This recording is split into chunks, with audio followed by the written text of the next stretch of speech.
On a freezing February morning in 1934, a mansion sat above the Missouri hills like a European castle misplaced in the American Midwest. Inside that house, behind thick walls built to impress and protect, a man was losing a battle he could not buy his way out of.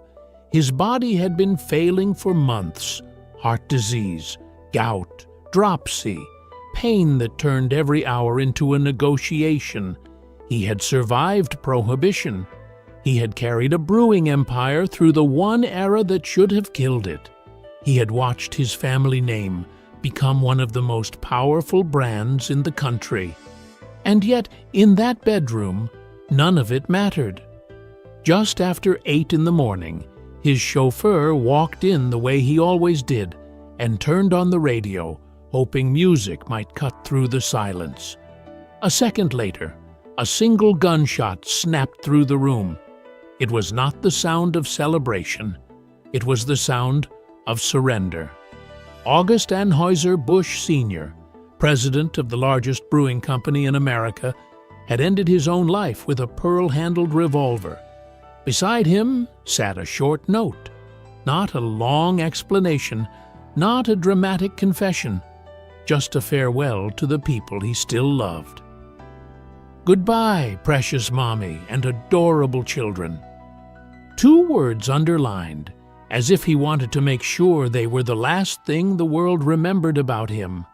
Precious, adorable. This was not the kind of ending people associate with dynasties.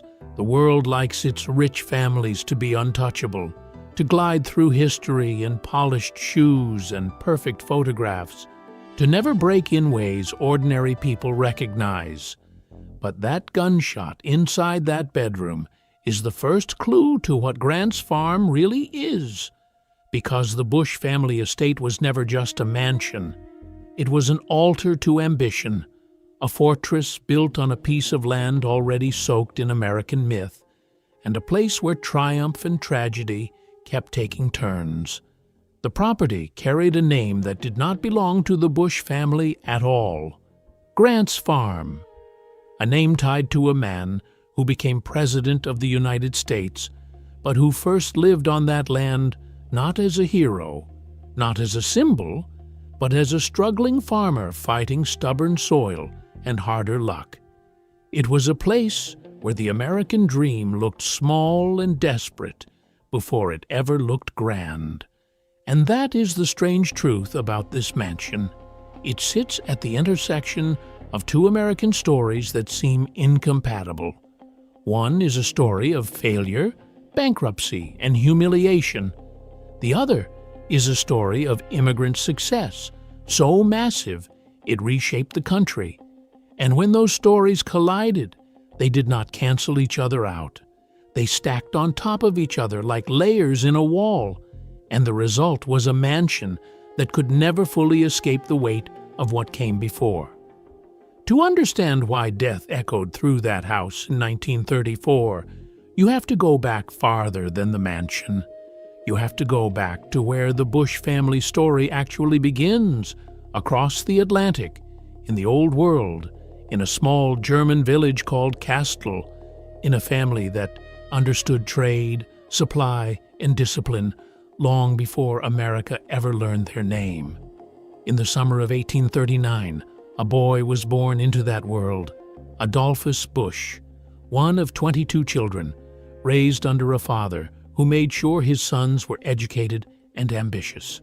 Adolphus grew up surrounded by the tools of business, and he learned early what many people never learn at all. If you want power, you do not wait for it to find you. You move toward it first. At 18 years old, in 1857, Adolphus did what millions would eventually do, but few would do with such timing. He left Germany, boarded a ship, and headed for the United States. He arrived in New Orleans and traveled up the Mississippi to St. Louis, a city already filling with German immigrants and the restless energy of expansion. He came with little money and no deep connections, but he came with a mind trained to recognize opportunity and a hunger that made poverty feel temporary. Those early years were not glamorous. Adolphus worked as a clerk on the riverfront, watching cargo move, watching money move, learning the real mechanics of American commerce. He saved what he could. And when his father died and he received a small inheritance, he did not waste it. He invested it. He partnered with another German immigrant and started a business selling brewing supplies, hops, malt, equipment, the unromantic backbone of beer. It was a smart angle because St. Louis was full of small breweries serving the German population, and every brewery needed supplies even if they struggled. Adolphus was not just selling ingredients. He was building relationships with the people who controlled a thirsty market. That is how he met Eberhard Anheuser, a successful soap manufacturer who had taken over a failing brewery. The beer was not special, not yet. But Eberhard had something Adolphus wanted, and the most powerful deals in American history often begin this way, through family. In 1861, Adolphus married Eberhard's daughter Lily in a double ceremony where his brother married Lily's sister. It looked like romance. It was also strategy. Almost immediately, the Civil War erupted, and Adolphus enlisted in the Union Army, serving with a soldier's discipline that would shape him long after the war ended. When the war was over, he returned to St. Louis with new confidence, new focus, and a clearer sense of what it would take to stop being an immigrant and start being an owner. He joined his father-in-law's brewery and began transforming it, not just by improving the beer, but by changing the entire concept of how beer could be sold in America. Most breweries at the time were local creatures. Their product could not travel far without spoiling. They were limited by geography. Adolphus did not accept limits that could be engineered away. He became obsessed with methods that would let beer survive long journeys. He embraced pasteurization, a technique that allowed beer to be stabilized. Then he pushed into refrigerated transport, using ice-cooled railroad cars that could move beer across distance without ruin. It was not just clever. It was a revolution. He was building a national brewery in an era when most people still thought like towns. Then came the brand that would become a crown. Budweiser. In 1876, Adolphus developed a lighter, crisper beer inspired by Bohemian Pilsners, something designed to appeal beyond the heavy styles that dominated the German market. He named it after Budweiser in the Czech lands, tapping into an old-world association with quality, then flipped the symbolism into something aggressively American. Not a beer for kings, but the king of beers. By the time the company became Anheuser-Busch, and by the time Adolphus rose to president after Eberhard's death, the machine was already moving fast. By 1901, the brewery had surpassed competitors and became the largest in the United States, selling over 1 million barrels a year. Adolphus Busch was no longer a young immigrant on a riverfront. He was one of the wealthiest and most influential businessmen in America. He lived like it, too. Mansions in St. Louis, in California, in New York. Travel that looked more like royalty than commerce. Generosity that built museums and funded relief and impressed the public. He maintained ties to Germany, even building a villa there named after his wife.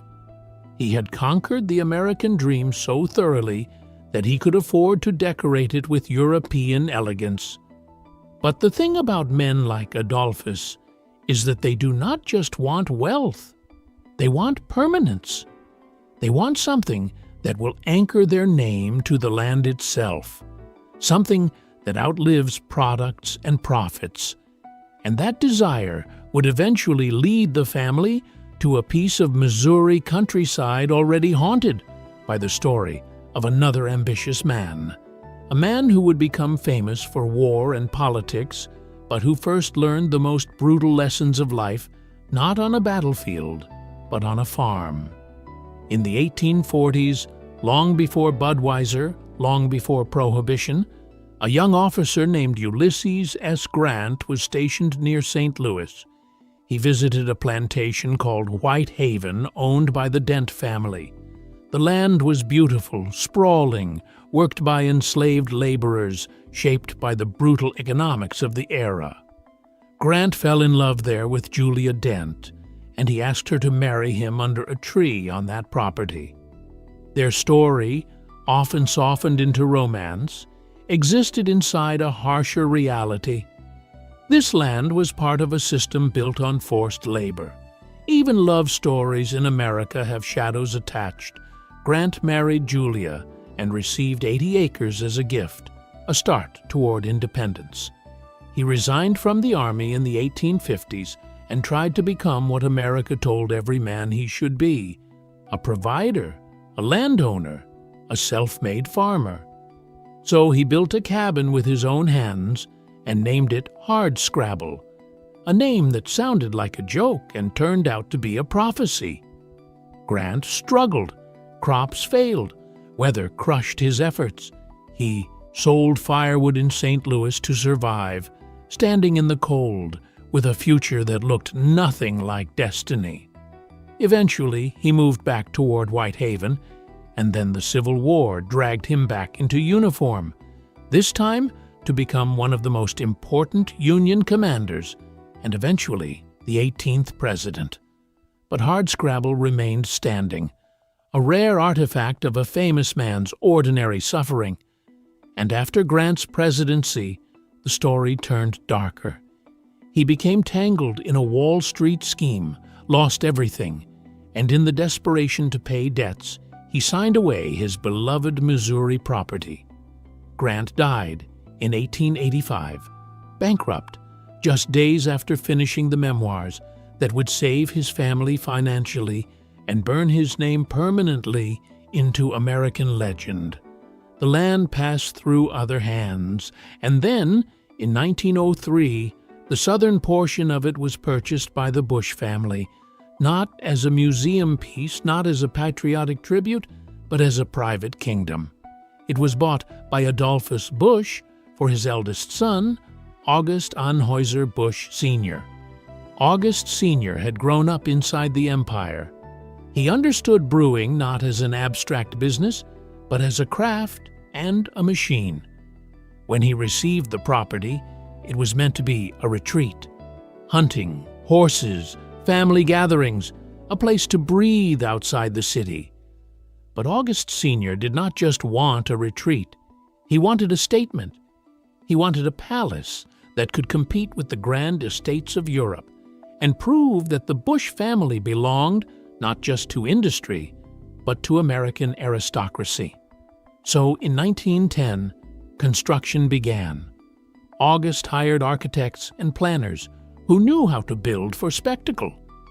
The mansion that rose was French Renaissance revival, inspired by the chateau of the Loire Valley, but adapted with a heavier, more restrained sensibility. Red brick instead of pale stone. Less delicate ornament, more strength. A face that projected wealth without looking frivolous, power without looking playful. It was enormous. 3 stories over a full basement, more than 24 rooms, 14 bathrooms, spaces designed not for living, but for hosting, for impressing, for turning private life into a stage.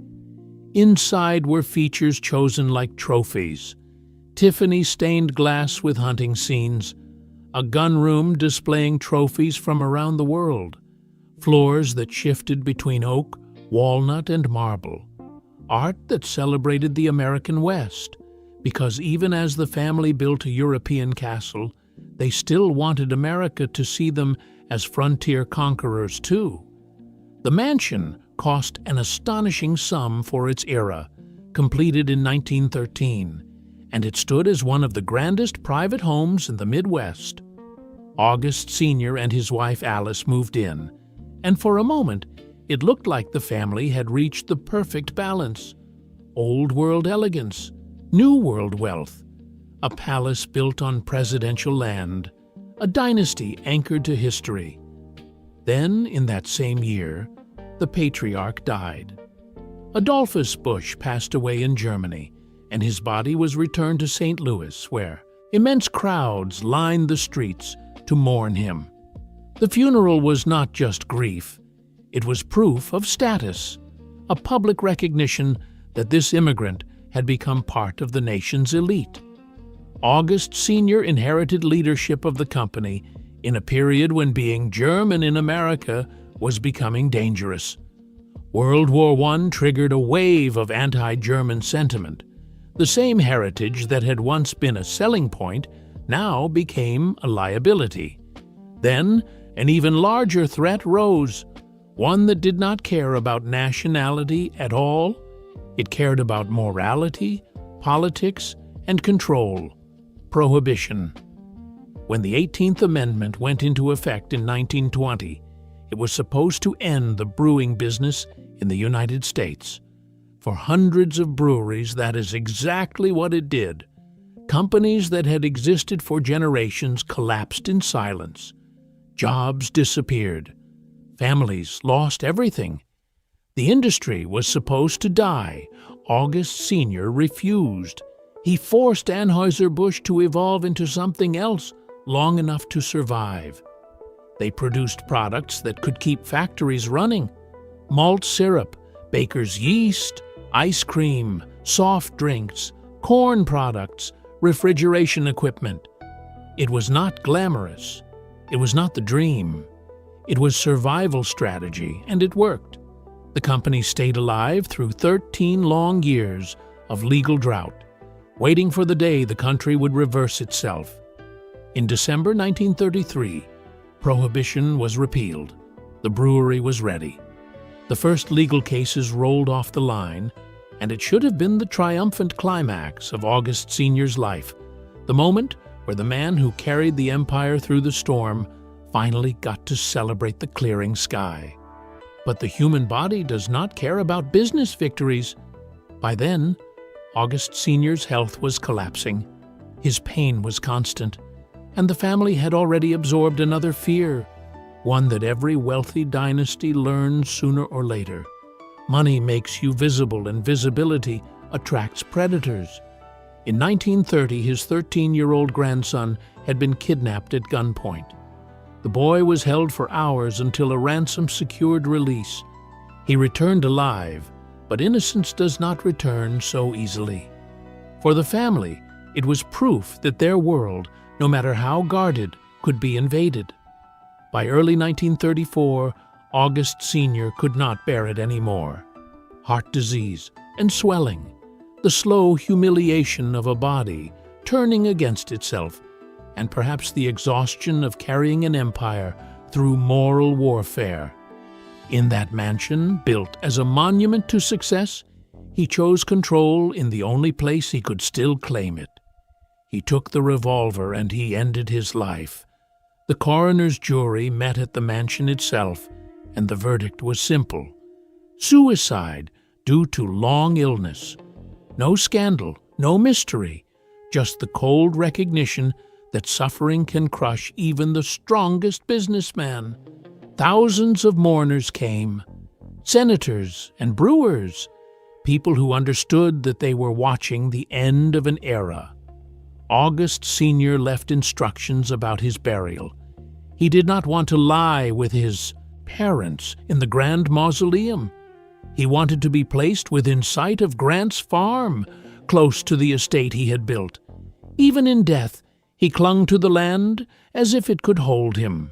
The mansion fell quiet. His widow moved into a smaller cottage. The big house sat like a locked room filled with echoes, opened only occasionally for gatherings, its halls still carrying the memory of the morning. The gunshots snapped everything in half. And then, slowly, another figure began moving toward the center of the story. A man who had stood at his father's funeral. A man whose personality was almost the opposite of the quiet suffering that ended August Sr.'s life. A man who would bring glamour back to the estate and also drag new storms into its walls. August Anheuser-Busch Jr., known to everyone as Gussie. Gussie was born in 1899, raised inside privilege, but he never behaved like someone trained to be careful. Where his father was methodical, Gussie was bold. He loved attention, he loved action, he loved animals, hunting, fast cars, beautiful women, and most of all, the idea that life was meant to be lived loudly. During Prohibition, while the older generation managed survival, Gussie learned sales. He learned charm. He learned how to turn business into spectacle. And when Prohibition ended, he helped deliver one of the most brilliant marketing moments in American business history. A wagon pulled by 8 Clydesdales delivering beer to the White House, a symbol that the country was stepping out of the dark into something familiar and celebratory. But Gussie did not become president immediately. That role went to his older brother. Gussie waited, watched, and built his influence. He served in World War II, worked at the Pentagon, earned honors, and still managed to remain himself, the man who carried jokes and swagger even into military service. When his brother died in 1945, Gussie finally took the throne. And when he became president, he did not just run the company, he performed it. Anheuser-Busch under Gussie became a kingdom with a flamboyant king. Yet the mansion at Grant's Farm still carried pain. For a time, Gussie did not live in the big house where his father had died. The memories were too heavy, the silence too sharp. It would take a new person to reopen those rooms and fill them with life again. That person appeared not in St. Louis, but in Switzerland. In 1949, Gussie traveled there and walked into a family restaurant in Lucerne. Behind the polite atmosphere, he spotted a young hostess, 22 years old, blonde, radiant, smiling with a warmth that made the room feel softer. Her name was Gertrude, called Trudy, and Gussie, in classic form, made his decision instantly. He was captivated. He stayed. He talked. He ran up a large tab, not because he wanted to show off, but because he wanted time. Before the evening was done, he asked her out. Before that date was done, he proposed. It was impulsive, romantic in the way only powerful men can afford to be. There was just one problem. Gussie was still married, though estranged, but Gussie was patient when patience served desire. He courted Trudy across an ocean, sending letters, gifts, promises. He offered her not just wealth, but a role, lady of an American dynasty. In 1952, after his divorce was finalized, Gussie married Trudy. She was 25, he was 53.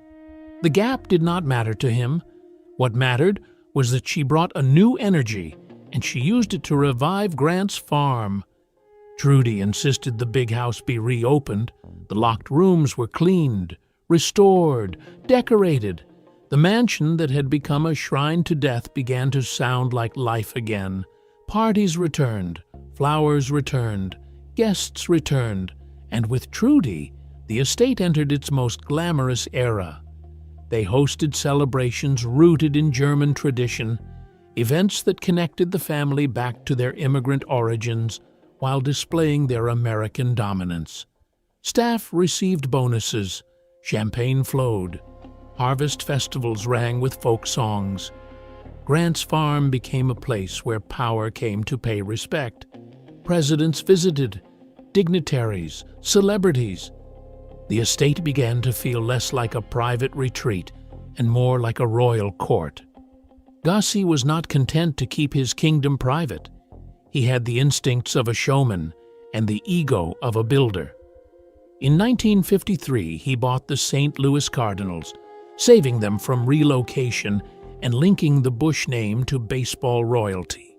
It was business, yes, but it was also identity.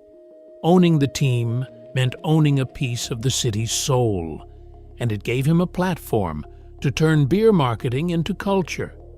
Then he did something that still shapes the estate's story today. In 1954, he opened portions of Grant's Farm to the public for free. The idea came from someone who understood what Gussie understood but rarely admitted. People wanted to see the world behind the gates. They wanted a glimpse of what wealth looked like when it was shaped into landscapes and stables and private animal parks. Gussie listened, and soon thousands of visitors were streaming through, riding trams, feeding animals, marveling at a piece of American history that felt like fantasy. A Bavarian-style courtyard, the Bauernhof, became a centerpiece. Timber-framed architecture that made visitors feel transported. Stork statues for luck. The Clydesdales housed in stables like sacred creatures, their presence now inseparable from Budweiser. Exotic animals roaming the property like a private ark. Buffalo beside zebras, camels, kangaroos, deer parks. A landscape that blurred Missouri farmland with something closer to a global menagerie. People fell in love with it. Grant's Farm was no longer just a mansion on a hill. It was an experience, a gift, a public stage for a private dynasty. Under Gussie, Anheuser-Busch grew even larger. Budweiser dominated. The Cardinals won championships, and St. Louis embraced the Busch family like local royalty. For a while, it looked like the family had solved the oldest problem in American wealth: how to be powerful without being hated, how to be rich without being isolated. Gussie opened the gates and invited the public to taste the fantasy, and in return, the public forgave a lot. But the shadows never left. They just waited for their next turn. Tragedy hit Gussie's world in a way wealth cannot soften. His youngest daughter, Christina, born when he was already an older man, became the center of his heart. In 1974, she died in a car accident at 8 years old. The loss split him. The man who had always seemed too large to break suddenly became fragile. He sank into depression. He began drinking harder. His behavior grew erratic. People around him began to worry, not just about his grief, but about what grief was doing to the empire. Then Trudy asked for divorce in 1978. After decades, she could not endure the storm that grief and alcohol had made. The marriage that revived Grant's Farm ended, and the mansion that once rang with glamour began to feel like a place where loss piled up faster than anyone could remove it. And then came betrayal, or what Gussie saw as betrayal. The board of directors, alarmed by his behavior, moved to remove him from leadership. The person positioned to benefit was his son, Adolphus Busch III. A palace coup inside a beer empire. The king pushed aside by his heir. Gussie was devastated. He retreated to Grant's Farm like an exiled monarch, wandering the estate that had once been his theater, now surrounded by ghosts of the life he could not keep. And it was not only grief and corporate politics that haunted the big house. Something darker had already happened there, a moment that showed how privilege can bend justice, how money can turn a tragedy into a footnote. In 1976, Gussie and Trudy's son Peter was in the big house with his friend David Lear. A loaded revolver, a moment of reckless handling, a gunshot that ended a young life instantly. Peter claimed the gun discharged when he tossed it onto the bed. Investigators noted details that made the story feel questionable, but the outcome was what mattered. Peter was charged with manslaughter. He pleaded guilty. He received probation, no jail time. A young man died, and the consequences landed like a feather. David Lear was buried. Peter went on with his life, later receiving a profitable distributorship.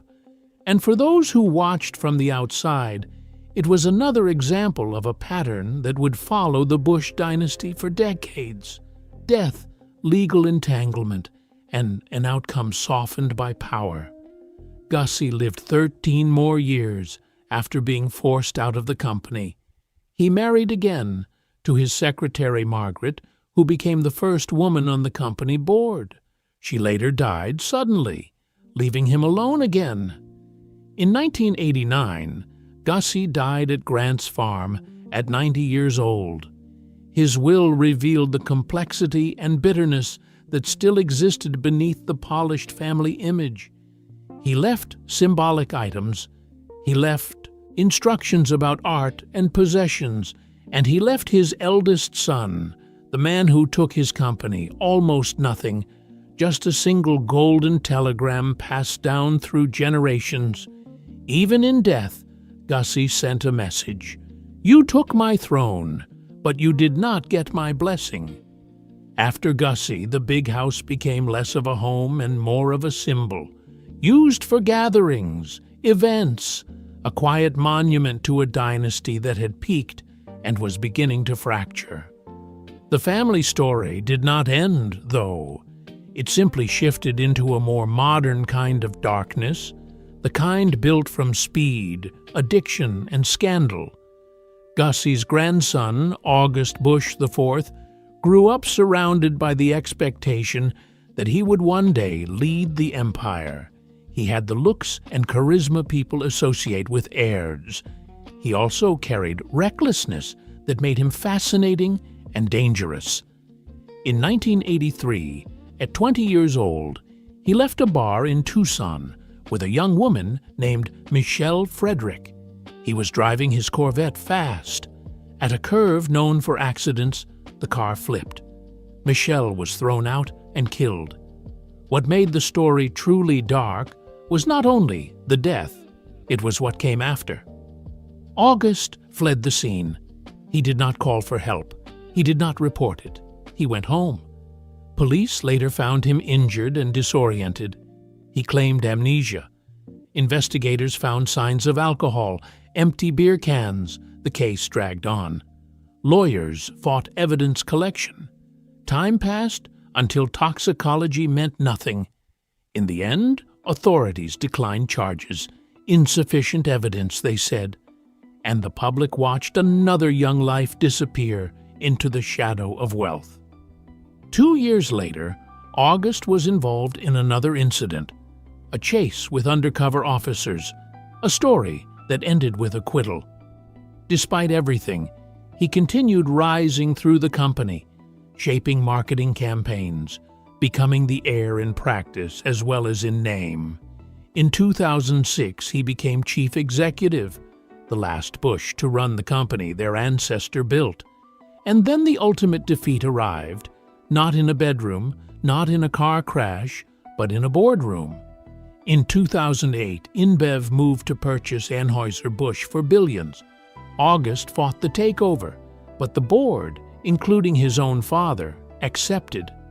With signatures, more than a century of family ownership ended.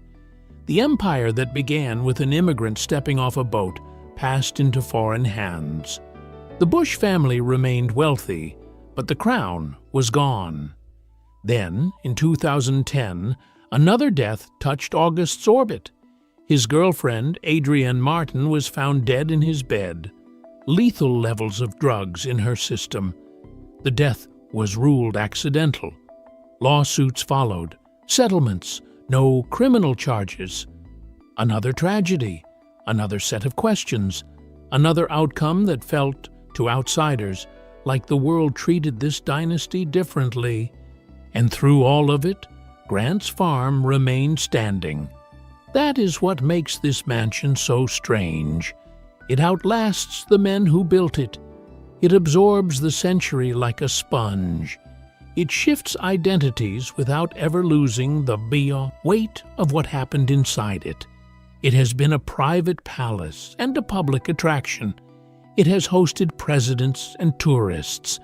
It has heard laughter in ballrooms and gunshots in bedrooms. It has watched fortune surge and watched ownership slip away. Today, visitors still come to Grant's farm. Children still feed baby goats. Tourists still take photos at the Clydesdale stables. The Bavarian courtyard still feels like an imported village. The deer park still holds animals that make people feel like they stepped into a curated world. Nearby, Hardscrabble still stands, the cabin Grant built when he was not yet a legend. That structure is a reminder that history is never as clean as we want it to be. A future president struggled on this land, then lost it in financial ruin. A German immigrant family purchased it and built a castle, then watched their own tragedies unfold under the same sky.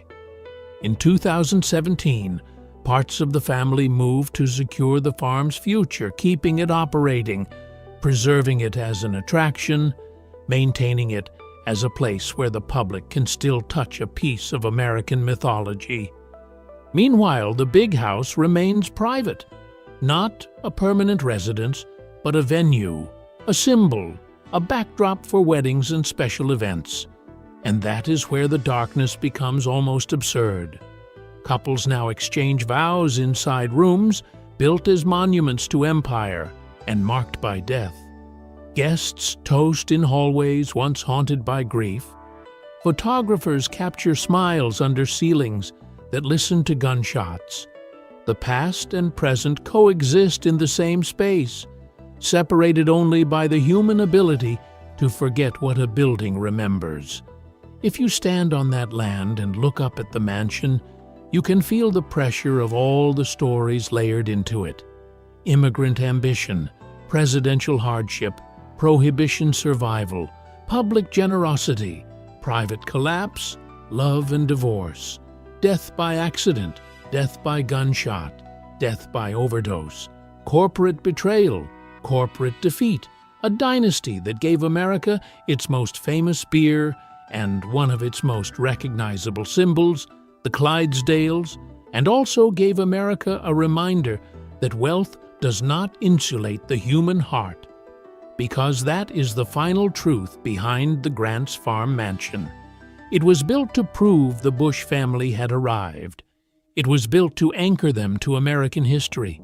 It was built as a monument to success, and yet it became, again and again, a stage for the one thing success cannot conquer: suffering.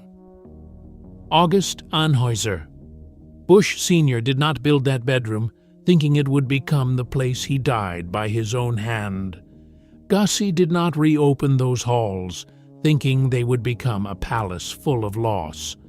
The heirs who grew up under that roof did not imagine that the same privilege that protected them would also isolate them, pushing them into a world where consequences felt optional and tragedy felt inevitable. The mansion still stands. The gates still open for the public sections. The horses still parade. The tourists still smile.